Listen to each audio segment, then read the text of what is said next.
Murovdağ və Şahdağ silsiləsinin yamaçlarını əhatə edən Azərbaycanın bu bölgəsi zəngin tarixə və çox böyük təbii sərvətlərə sahibdir. Bu diyar həm füsunkar təbiət gözəllikləri, həm tarixi abidələri, həmçinin Alban dövrünə aid məbədləri, nağıl kimi ecazkar kəndləri və Sovet dönəmindən qalma sənayeleşmənin izləri ilə Azərbaycanın xəritəsində özünə xüsusi yer eləyib.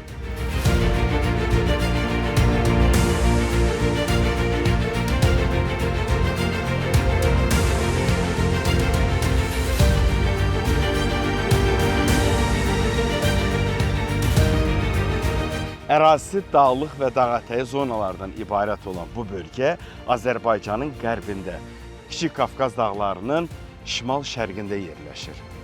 Vaxtilə o böyük sənaye mərkəzi olub.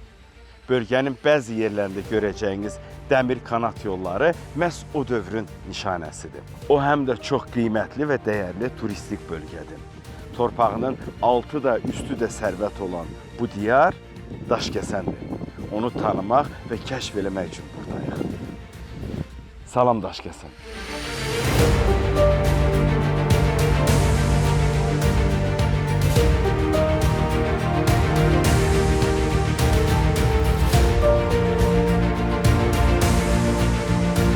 Daşkəsənə qədəm qoyan andan özünüzü fərqli bir diyarda hiss edəcəksiniz. O, Azərbaycanın heç bir bölgəsinə oxşamır. Yol boyu görəcəyiniz mənzərələr, körpülər, ilan kimi qıvrılan dağ yolları, nəhəng kanyon, qayaların üstündə inşa olunan rəngbərəng yaşayış binaları sizi qeyri-adi bir atmosferə kökləyəcək. Daşkəsən dağlıq ərazi olduğunu, həmçinin sənaye şəhər imicini ilk görüşdən sizə təqdim eləyəcək.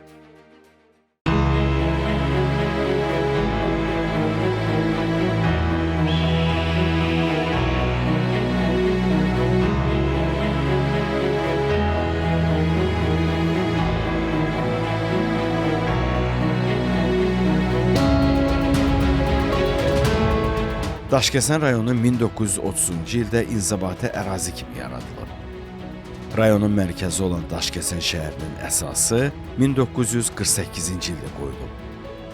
1956-cı ilə qədər Dəstafur adını daşıyan bu bölgə həmin ildə Daşkəsən adlandırılıb. Dəniz səviyyəsindən orta hesabla 1600-1800 metr yüksəklikdə yerləşən Daşkəsən, paytaxt Bakıdan 396 kilometr aralı yerləşir.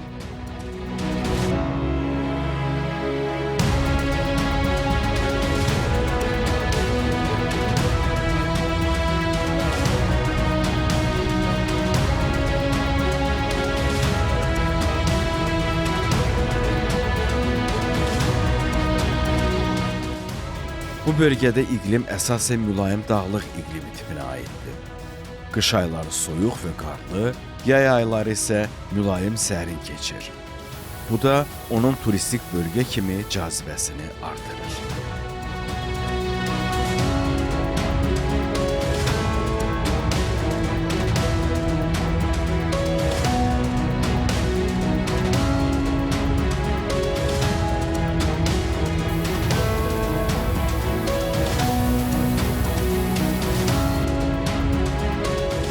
Azərbaycanın elm adamlarının 1980-ci illərdə keçirdiyi qazıntılar nəticəsində məlum olub ki, qədim insanların məskəni olan bu ərazilərdə uzun müddət köçəri ovçu tayfaları məskunlaşıb.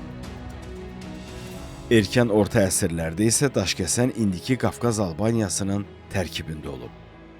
Burada inşa olunan məbədlər bölgədə 4-8-ci əsrlərdə xristian Alban tayfalarının yaşadığını göstərir.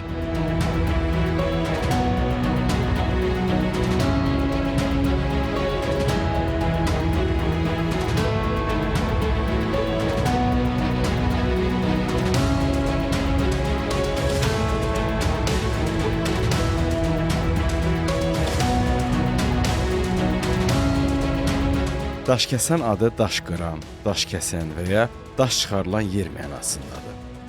Burada daş sözü bölgədə hasil olunan dəmir filizi anlamında işlədilir. Beləliklə, Daşkəsən adı həm coğrafi, həm sənaye fəaliyyətini özündə əks elətdirən bir toponimdir.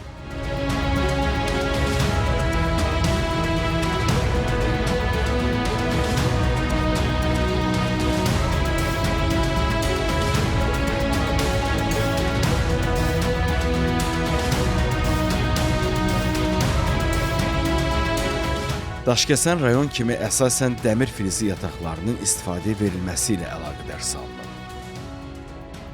Burada geoloji araşdırmalar ilk filiz hasilatı hələ 19-cu əsrin əvvəllərindən başlanıb. Bölgənin real inkişaf mərhələsi isə Sovet dövrünə təsadüf edir.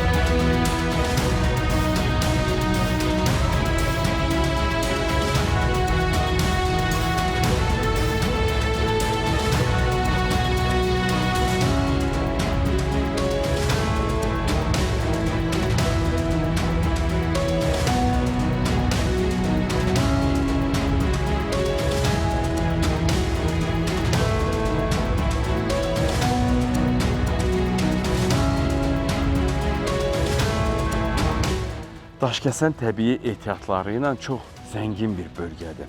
Əsas sərvətlərindən biri də dəmir filizidir. Dəmir filizi sənaye yolu ilə ilk dəfə 1954-cü ildə istismara verilibdir. Onu da deyim ki, çıxarılan filizi daşımaq üçün burada təxminən uzunluğu 4 kilometrə yaxın dəmir kanat yolu çəkilib. Sovetlər Birliyi dağılandan sonra gördüyünüz bu qurğu da tarixə qovuşub. İndi sadəcə o, öz dövrünün ruhunu əks elətdirir.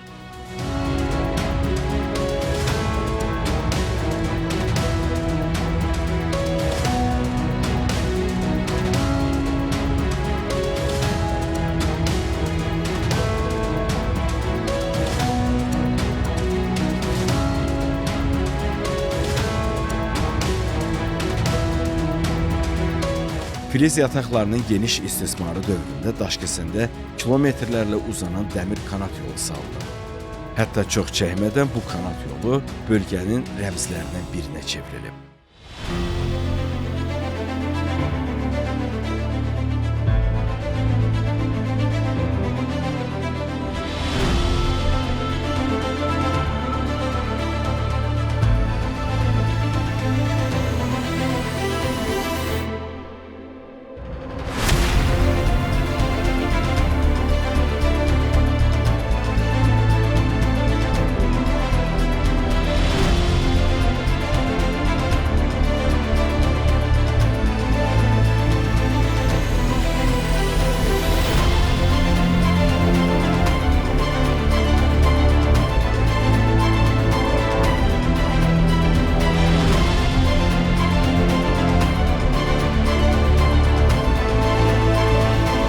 Daşkəsən dəmir filizi yatağı keçmiş Sovetlər Birliyi dönəmində SSR məkanında ən zəngin yataqlardan biri kimi tanınırdı. Həmin dövrdə burada mərmər, əhəng və tikinti daşlarının hasilatı da genişlənmişdi. Daşkəsən mərməri markası vaxtilə çox məşhur idi.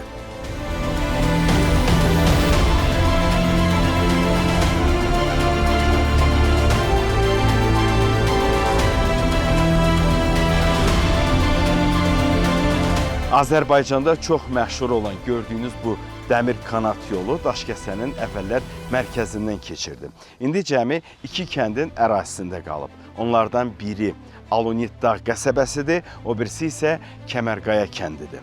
Dövrünün nişanəsi olan bu kanat yolları bu ərazilərdədir. Onları görsəz dövrün ruhunu hiss edəcəksiniz.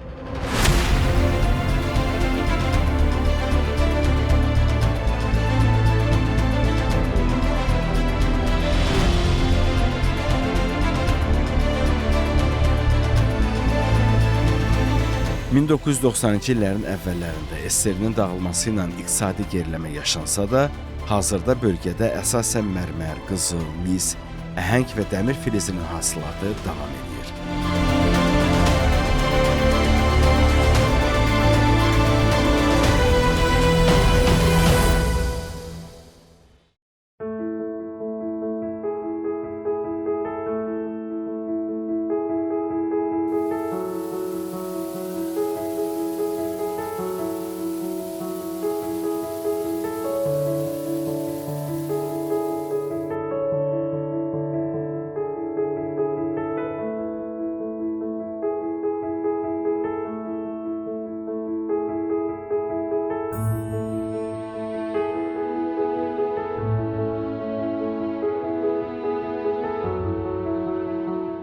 Daşkəsən bugün təkcə sənaye rayonu deyil, həm də tarixlə təbiətin qovuşduğu bir bölgədir.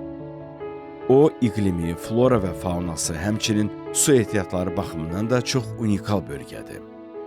Daşkəsən ekoturizm baxımından da böyük imkanlara sahibdir.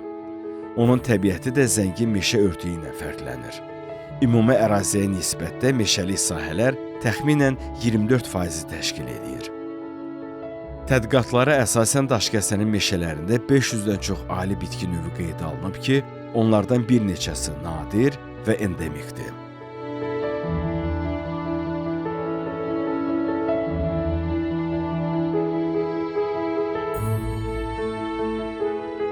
Bu gözəl diyar zəngin yeraltı sərvətləri və füsunkar təbiəti ilə yanaşı, həm də qədim tarixə malik kəndləri, mineral bulaqları, yamyaşıl yaylaqları və dağlıq relyefi ilə seçilir.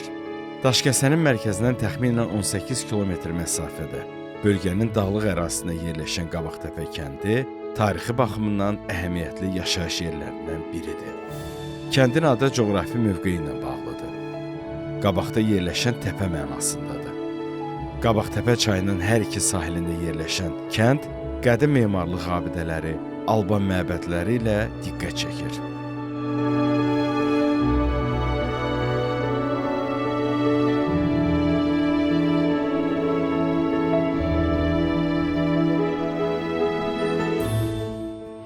Bura Daşkəsənin Qabaqtəpə kəndinin ərazisidir.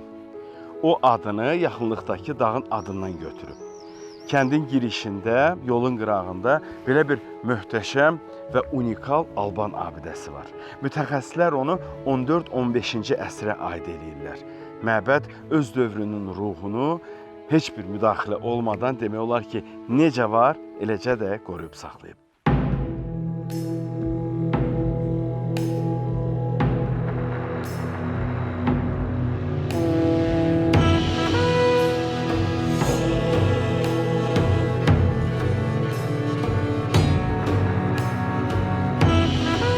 Məbəd dövrünün ab-havasını, memarlıq imkanları və görkəmi ilə çox gözəl ötürür. Daşların quruluşu, sütunların düzülüşü, tavanı, mehrabı, ümumiyyətlə məbədin tikintisi və abidənin günümüzə qədər gəlib çıxması, hətta dağıntıları olsa belə, yenə insanda heyrət yaradır.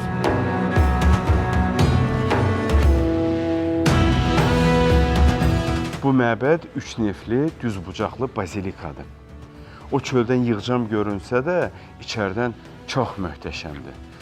Bəzi dağıntılara məruz qalmağına baxmayaraq, bu Alban məbədi öz əzəmətini itirməyib.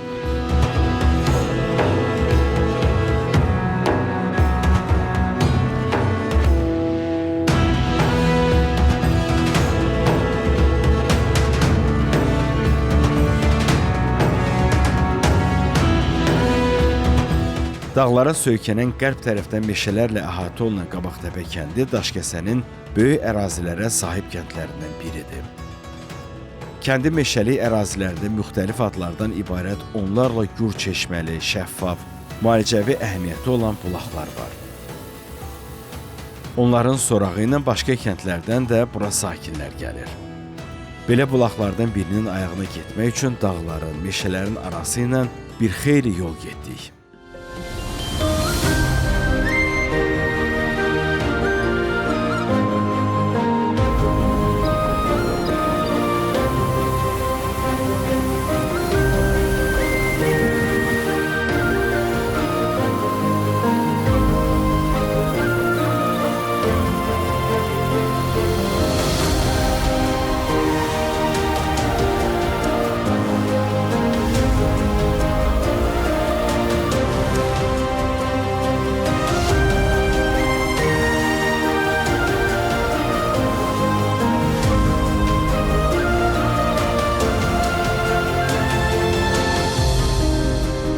Yol boyu qarşımıza çıxan mənzərələr göz oxşuyurdu.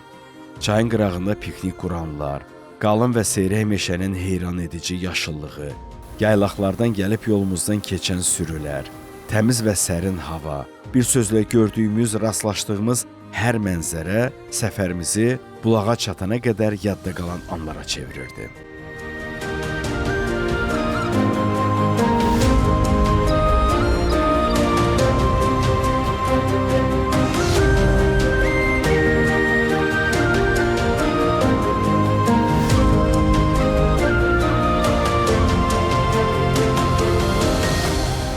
Xoş təəssüratların təsiri altında nəhayət gəlib bulağı gördük.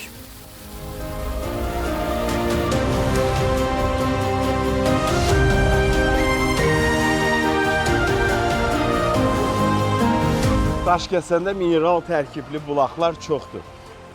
Onların içərisində bəziləri daha populyardır. Bu məşhur bulaqlardan biri də gördüyünüz bu yumurtalı bulaqdır.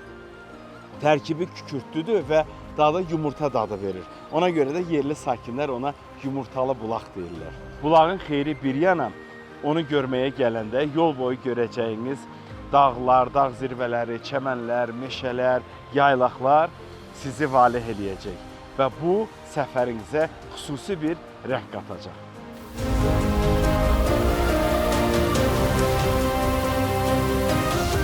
Bulağın töküldüyü yerdə daşların üzərində əmələ gələn rəngli örtük, suyun dadı, qoxusu tərkibindəki mineralların zənginliyindən xəbər verir.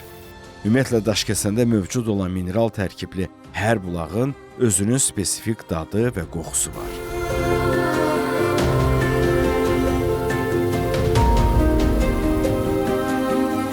Yumurtalı bulağın özəlliklərindən biri isə onun yerləşdiyi ərazidir.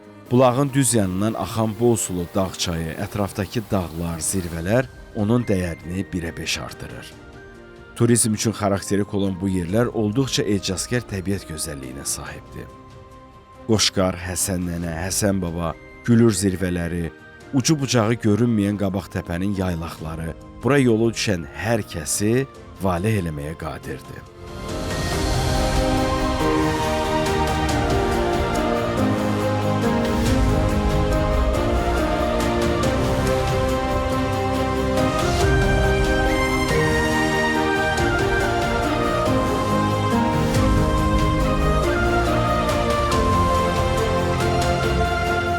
Belə füsunkar yerlər həm də yaylaqların məkanıdır.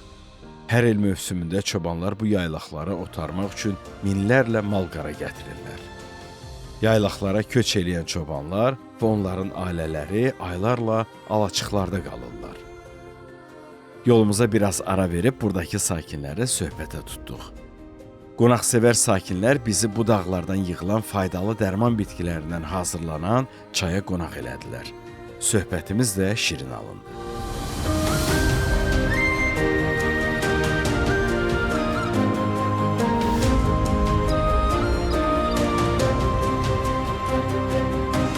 Bu yaylağın adı var. Nə adlanır bura?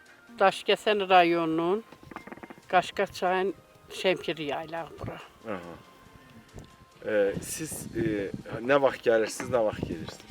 Biz may ayının axırında 25-ində gəlirik bura. Sentyabrində nə bilim 15-20-si də qayıdıb ki, çıxıb gedirik. Başqa qonşu rayonlardan kimsə gətirir, sürüsünü? Xeyr, yox, gətirmirlər. Elə özümüz gəlirlər.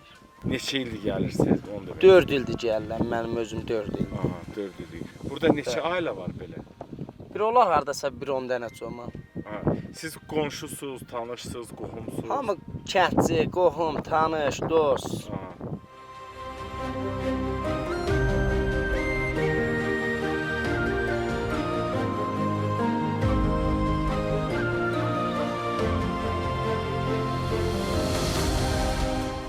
Yaxşı, burada həyat necədir bu yaylaqda? Lap gözəl. Qıraqdan belə gözəl görünür, indi bilmirəm siz. Yox, lap gözəl. Mən hər il deyirəm mən gedəcəm yaylaqlara. Yaylaq. Yaylaqsız durmaq ola bilməz. Aha.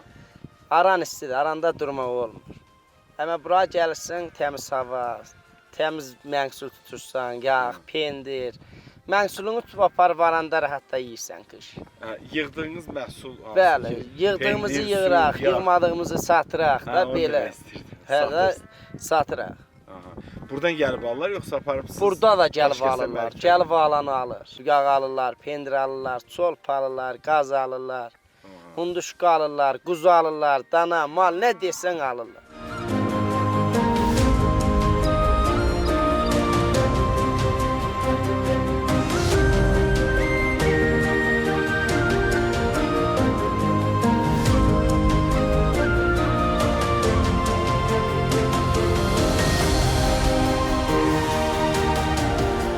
Qabaqtəpənin təbiəti kimi ondan qidalanan, gül çiçək bolluğunda pərvazlanan arılar da fərqlidir. Dünyada məşhur olan Qabaqtəpə boz arı cinsi məhz bu torpağın, bu regionun adı ilə bağlıdır.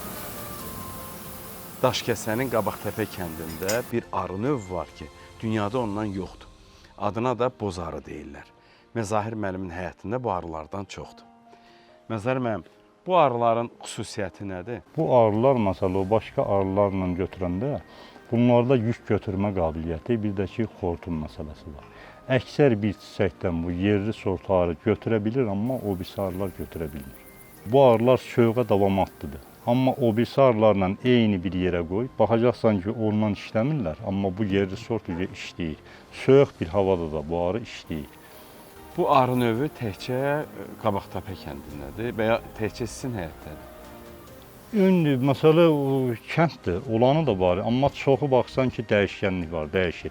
Bunun dəyişməyi də odur ki, mənim yer, məsələ qışlama da burada qalır. Heç bir yana çıxartmıram. Arada o döllənmə devri var.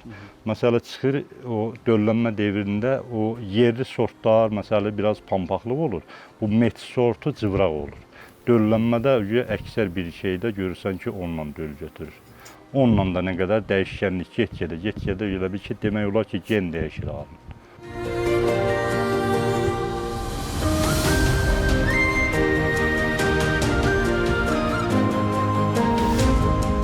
Qabaqtəpə arıları açıq boz rəngdə olurlar. Onların xortumlarının uzunluğu 6,9 mm təşkil edir. Bu isə arıya üstünlük verir. Qabaqtəpə arıları həm də çiçəklər arasında seçim eləmirlər. Bu da onu başqa növ arılardan fərqləndirir. Eyni zamanda boz arılar digər Qafqaz arıları kimi sancmağa meyilli deyirlər.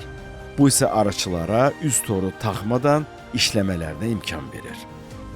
Ümumilikdə boz dağ Qafqaz arıları xortumunun uzunluğu, sürətli çoxalma qabiliyyətinin olması və qışı yaxşı keçirmələri ilə seçilirlər.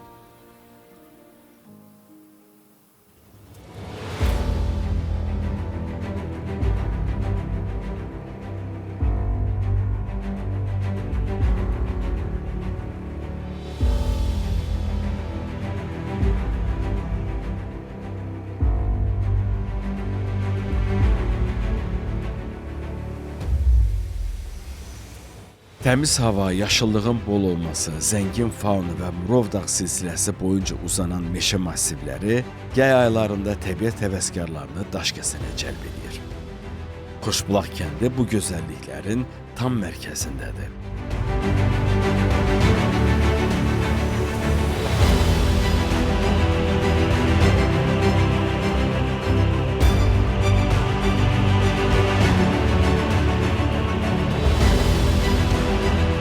Bura Daşkəsənin ən səfalı və turistik kəndlərindən biri olan Xoşbulaqdır. Qoşqarçayın sahilində yerləşən bu kənd şəhərin mərkəzindən təxminən 7 kilometr aralıqda yerləşir. Onu da qeyd edeyim ki, qədim xəritələrdə bu kənd Xanbulaq kimi göstərilir. 1991-ci ildə ona Xoşbulaq adı veriblər. Bu kənd Azərbaycanda yerli turistlərin ən çox səfər elədiyi kəndlərdən biridir.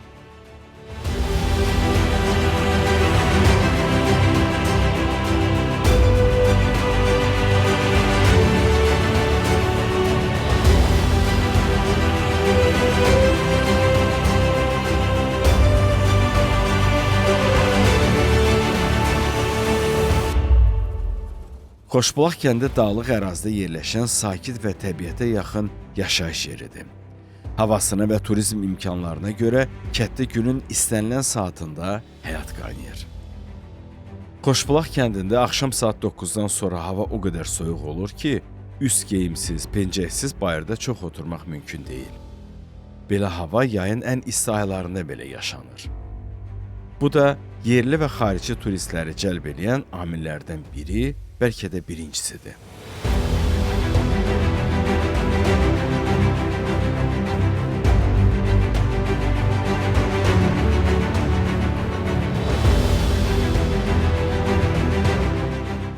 Xoşbulağın turizm üçün çox böyük imkanları var.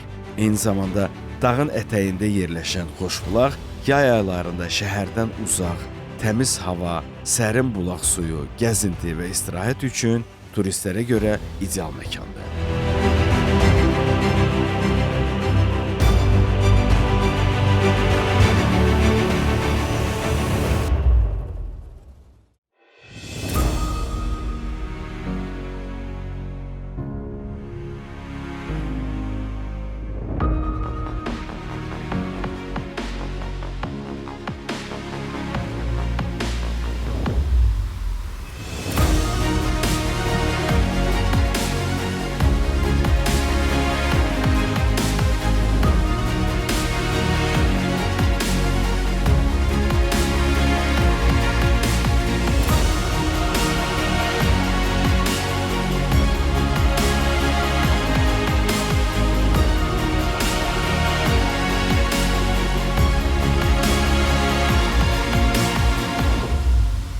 Daşkəsənin dağ kəndləri həm mənzərəsi, həm kənd ab-havası, koloriti, həm də tarixi ilə seçilirlər. Bu kəndlər çinlərində keçmişin yükünü, hadisələrini, yaxşı və pis günlərini daşıyırlar. Onlar bölgənin yaddaşıdırlar.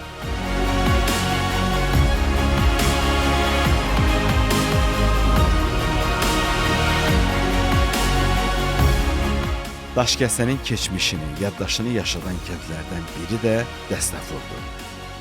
Kənd adını sahildə yerləşən Dəstəfur çayından götürüb. Daşkəsən rayonu 1956-cı ilə qədər Dəstəfur adlanırdı. Kəndin digər yerli adı Qızıltaxçadır.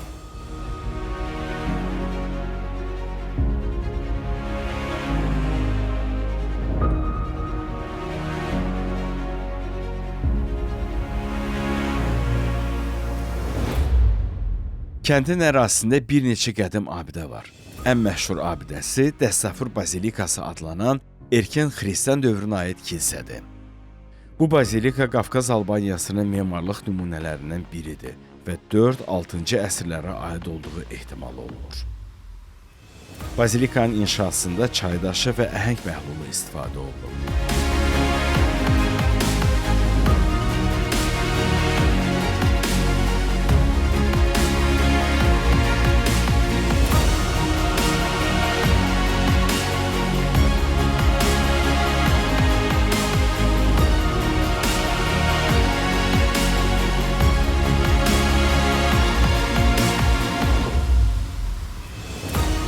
Kəndin ucqar nöqtələrindən birində ucalan Gəlin Qayası landşaft abidəsi də mühüm simvolik məna daşıyır.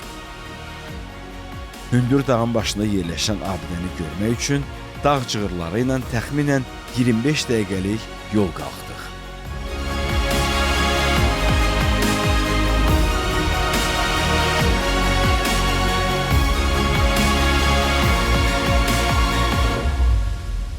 Biz Daşkəsənin Dəstəfur kəndi ərazisindəyik. Burada bir neçə abidə var. Onlardan biri də gördüyünüz bu təbii, unikal abidədir. Gəlin Qayası landşaft abidəsi. Bəzi mənbələrdə göstərilir ki, bu abidə 1139-cu ildə zəlzələ nəticəsində əmələ gəlib.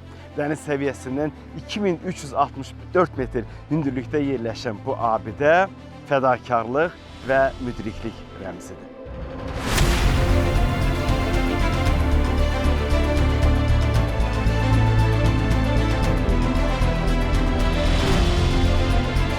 Gəlin Qayası abidəsi Əhmədli Dəstəfur yolunun təqribən 3 kilometrliyində sal qaya üzərində yerləşir.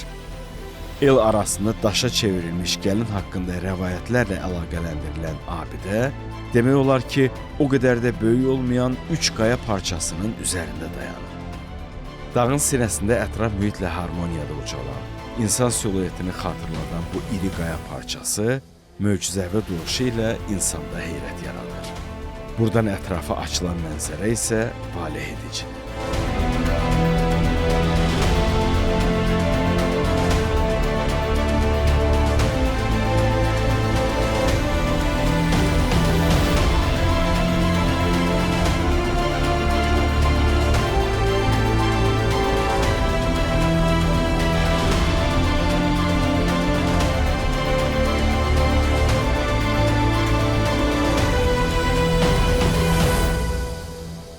Daşkəsən Kiçik Qafqazın şimal-şərqində yerləşdiyi və səthi şimala doğru açılan dağlarla əhatə olunduğu üçün olduqca göz oxşayan mənzərəli görkəm alır.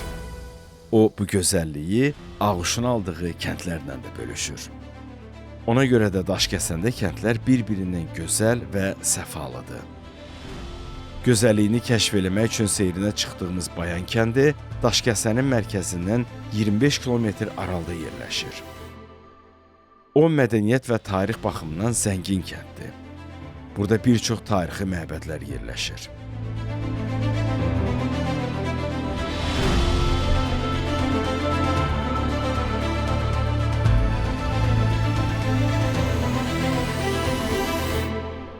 Bura Daşkəsənin Bayan kəndidir.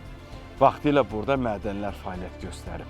Bu kənd həm də kinematografçıların sevdiyi bir kənddir. Onu kinematografik kənd adlandırırlar. Azərbaycanda istehsal olunan bir çox film və seriallar məhz bu kənddə lentə alınır. Kəndin küçələrini gəzdikcə adam özünü kino aləmindəki kimi hiss edir.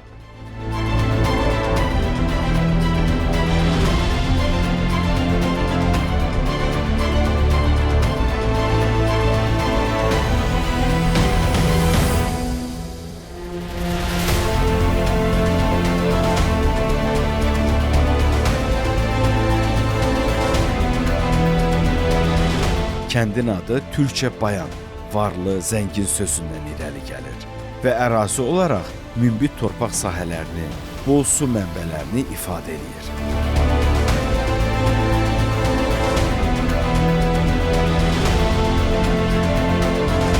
Bayan kəndi həm də özünün quruluşu, özünə məxsus kənd koloriti, dolambac küçələri ilə də yerli və xarici turistlərdə maraq yaradır.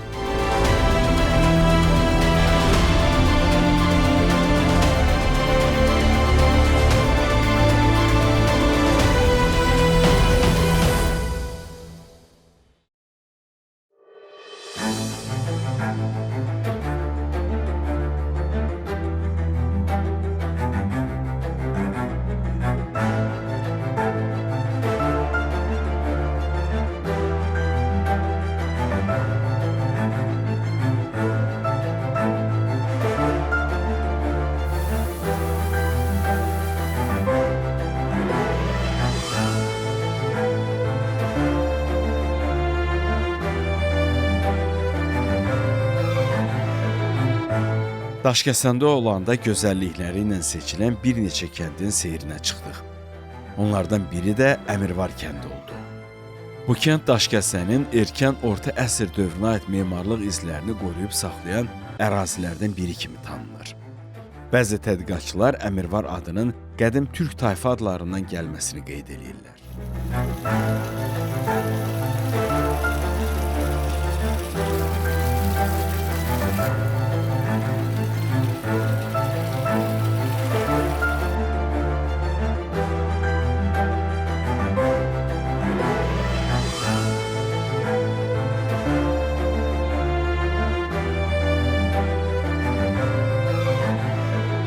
Əmirvar kəndi həm də yaxınlıqda yerləşən şəlalə ilə tanınır. Onu da qeyd edeyim ki, həmin şəlaləni tapmaq üçün yollarda işarələr var və turistlər üçün informasiya lövhələri yerləşdirilib.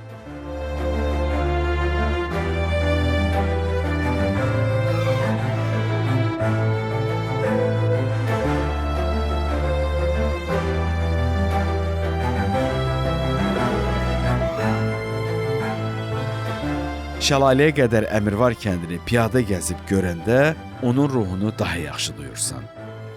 Əmirvarın yolları, evləri, həmçinin Əmirvar şəlaləsinə aparan meşənin içindən keçən cığırlar və onların mənzərəsi sizi ofsuna salacaq.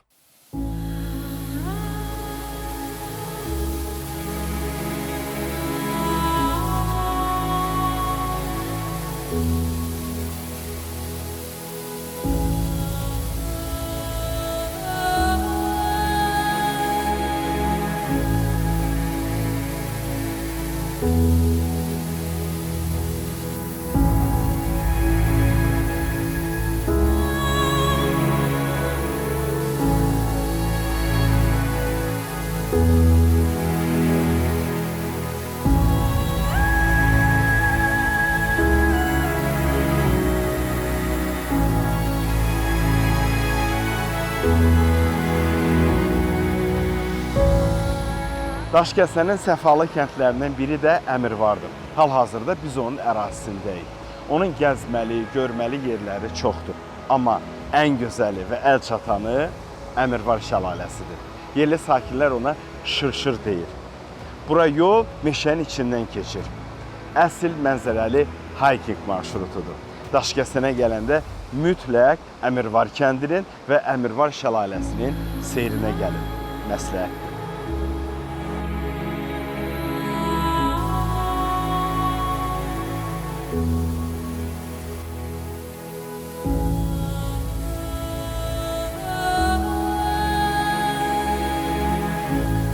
Əmirvar sakinlərinin Əyriçay adlandırdıqları çay mənbəyini yaxınlıqdakı dağlardan alır.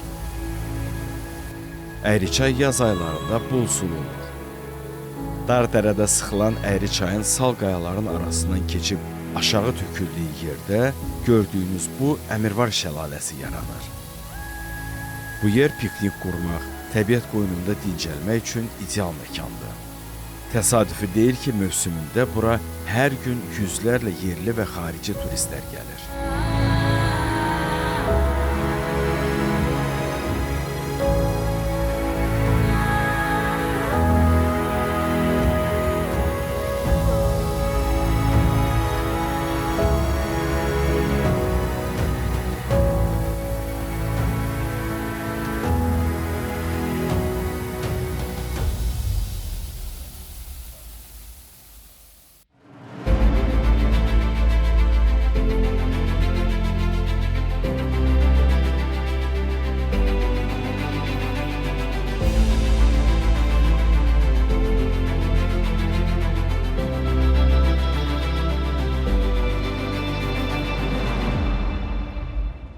Özünə məxsus gözəlliyə sahib Daşkəsənin kəndləri turistlər üçün maraqlı, görməli, fərqli və yeni məkanlardandır.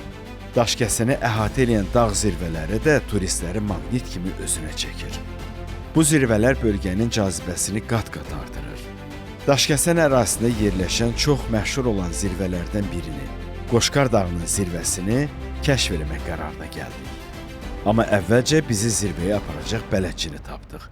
Çünki bələdçisiz o zirvəyə qalxmaq məsləhət deyil.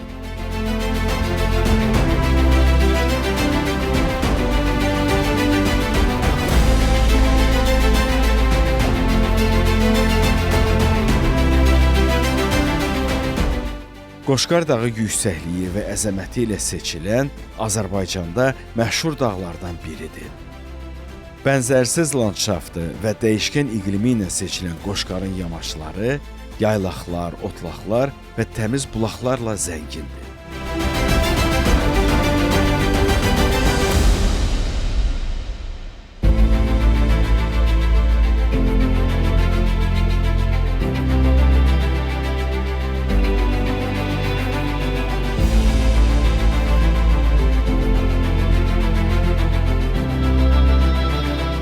Daşkəsəni bir neçə dağ zirvəsi əhatə edir. Onlardan biri də Qoşqar dağıdır. Hal-hazırda biz Qoşqar dağının zirvəsindəyik. Hündürlük 3361 metr. Bu dağ zirvəsindən ətrafa çox gözəl bir mənzərə açılır. Onu da deyim ki, məhz Qoşqar dağının zirvəsindən siz Daşkəsəni, onun kəndləri ilə yanaşı, həmçinin Azərbaycanın digər rayon və kəndlərini də aydın şəkildə görə bilərsiniz. Qoşqar dağının zirvəsinə buludlarla zirvənin qovuşan nöqtəsi də deyirlər. Burada olanda siz onu hiss eləyəcəksiniz və bu hissi yaşamaq adama zövq verir.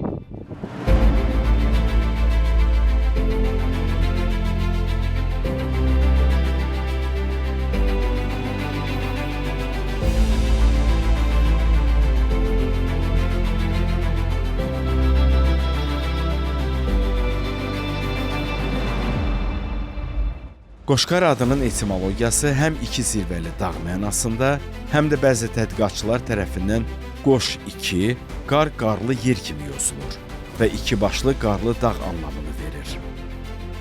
Qoşqar həm də Azərbaycanda geniş yayılmış qoş toteminə inamı özündə daşıyan güc və dözümlük rəmzi sayılır.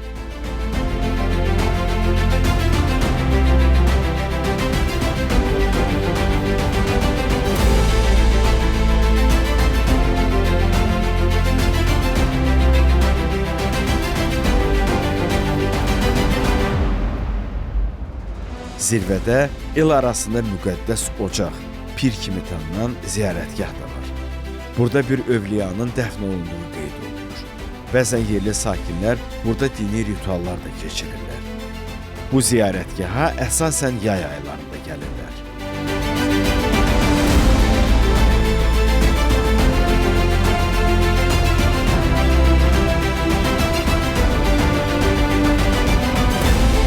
Qoşqar zirvəsinə turlar da həyata keçirilir. Trek marşrutu Daşkəsən şəhərindən başlayaraq kəndlər arası yollardan keçərək zirvəyə çatır. Marşrut orta səviyyəli yürüşçülər üçün çox əlverişlidir. O, alpinizm, dağ yürüşlərini sevənlər üçün maraqlı və əvəz olunmaz dağlardan biridir.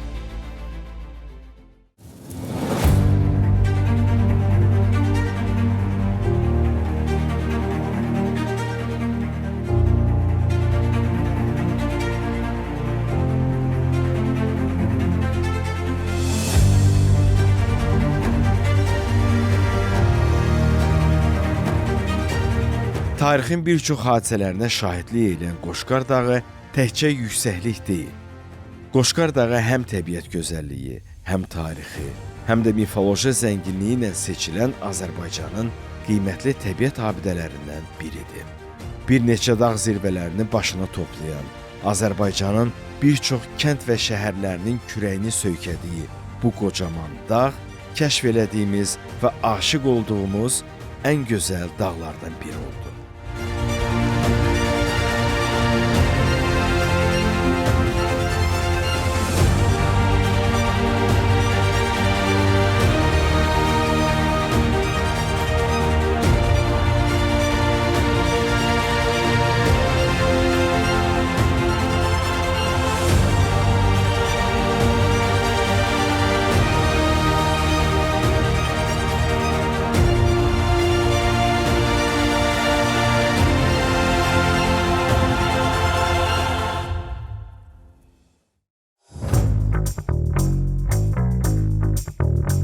Daşkəsənin havası, suyu adamı tez acdırır.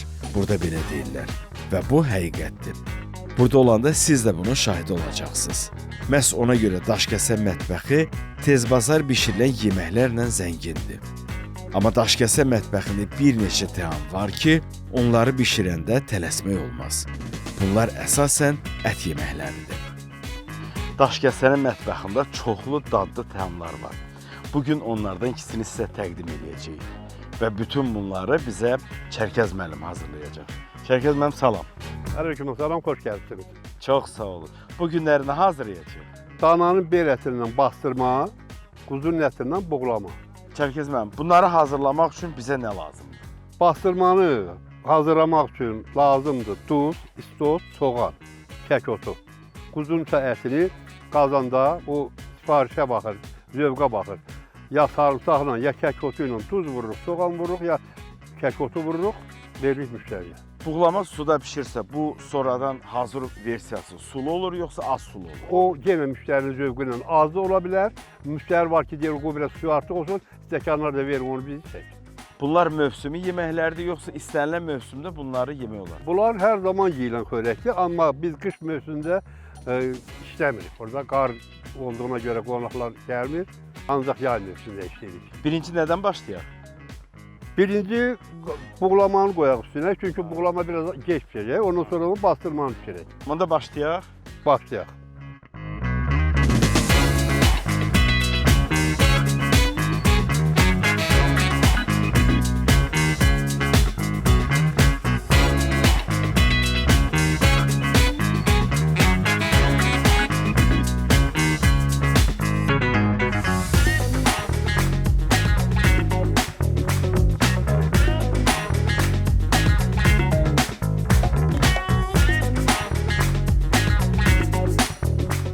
Daşkəsən mətbəxindən hazırlanan 2 təamımız artıq hazırdır. Onlardan biri bastırma, yerli sakinlər ona şapalaq da deyir. Bu hardasa steyki xatırladır. O birisi isə buğlama. Əvvəlcə başlayaq bastırmadan. Bu cür xüsusi bıçaq da qoyublar.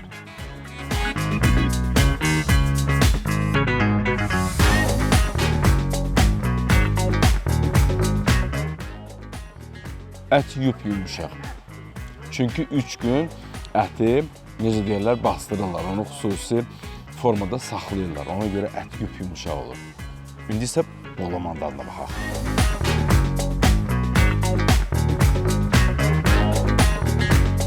Hər ikisi ət yeməkdir, amma ayrı-ayrı dadları var. Hər ikisinin də dadı ləzzətlidir. Daşkəsənə gələndə bu ləzzətin mütləq dadına baxın. Nuş olsun.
Səyahət bizim yalnız ayaqlarımızla deyil, ruhumuzla da getdiyimiz yerdir.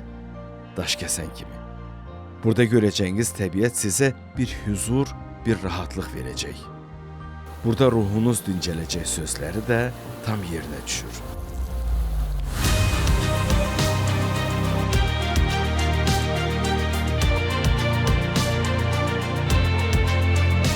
Dünya üzrə aparılan araşdırmalara görə insanlar səyahət elədikcə daha xoşbəxt, daha anlayışlı və çox bilmiş olurlar.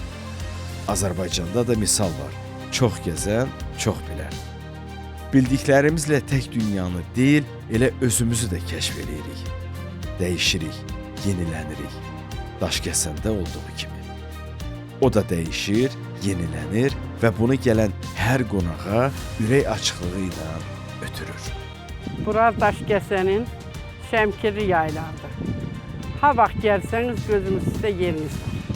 Dünyada yeganə sort arıdır, Daşkəsənin Qabaqtəpə kəndində yetişir. Daşkəsənin havası sərindir, suyu can dərmanıdır. Hava istəsəniz gələ bilərsiniz, gözünüzdə yeriniz var.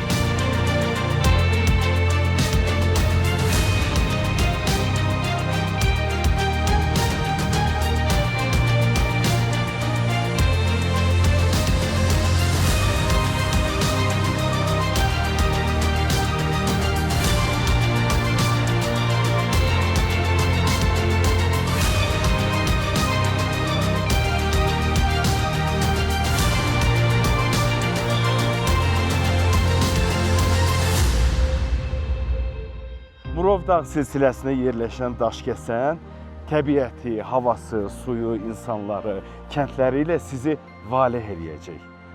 O ilk andan sizi təəccübləndirməyə qadirdir. Bu isə yadda qalan səyahət deməkdir. Belə bir səfəri yaşamaq istəyirsinizsə, o zaman Daşkəsənə gəlin. Onu tanıyın və kəşf edin. Çünki kəşf eləmək hər zaman gözəldir.